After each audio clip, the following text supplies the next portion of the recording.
to throw in the end zone, open receiver, touchdown. Welcome to Big 12 Football Preview. Kristen and Wendell Barnhouse here to preview Week 8 in the Big 12. Now, last weekend's games are going to be hard to top as they were all decided by less than a touchdown. But when you play in a round-robin conference where every team plays each other, anything can happen.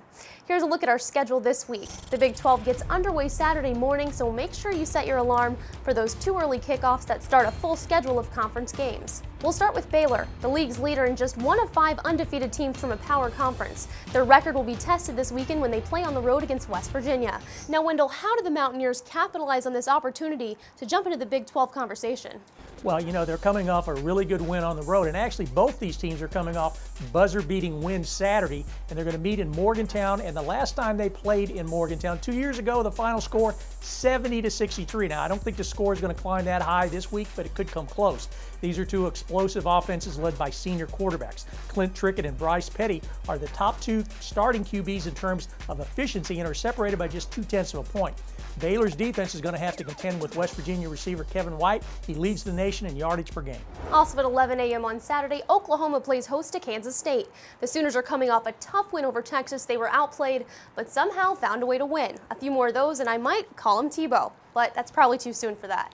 The Wildcats, on the other hand, come off a bye week, which I know Bill Snyder used to analyze the Sooners even closer. Now remember, K-State shut down Auburn's rushing attack just a few weeks ago, and with Oklahoma looking to get their groove back in the run game, this should be a solid matchup.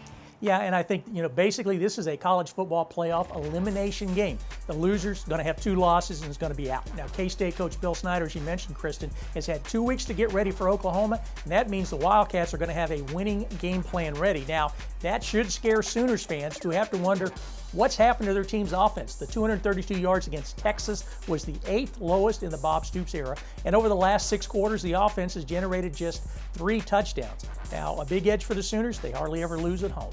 Moving along at 3 p.m. on Saturday, it's Oklahoma State at TCU. I have a feeling the Horned Frogs will be hurting from that loss to Baylor for quite a while, and TCU now is very much still in the conference title race as well as the playoff race, but they will have to bounce back quick because I don't think those Cowboys are going to give them any slack this weekend. No, these are 2 teams that are ranked, and both teams have 1 loss. Now, the Frogs can keep themselves in college football playoff contention if they can win the rest of their games. It's going to be interesting to see, as you mentioned, Kristen, how they're going to bounce back after that gut-busting loss at Baylor. Now, the Cowboys have won 5 in a row, but they were far from impressive in getting past Kansas. Kickoff coverage is going to be key for TCU because Oklahoma State's Tyreek the Freak Hill has taken kickoffs to the house in each of the last 2 games. That's a school record. Let's take a look at that schedule one more time. Kansas plays at Texas Tech, and Iowa State heads to Texas. And all but the Longhorns are still looking for their first conference win. Well, these last 2 games are desperation games. Kansas came close last week against Oklahoma State, and they have appeared to have found a quarterback in Michael Cummings. Now, Texas Tech has lost 8 consecutive Big 12 games going back to last season. If the Red Raiders want to go bowling, they have to beat the Jayhawks. Bowl eligibility is also going to be on the menu in Austin as a couple of 2 and 4 teams meet up. Iowa State is coming off a solid victory over Toledo, while Texas played perhaps its best all-around game of the season against OU. Now, both these teams are going to need to win 4 of their last 6 to reach the postseason. That's it for Week 8. Enjoy another exciting weekend of football in the Big 12, and we'll see you next week.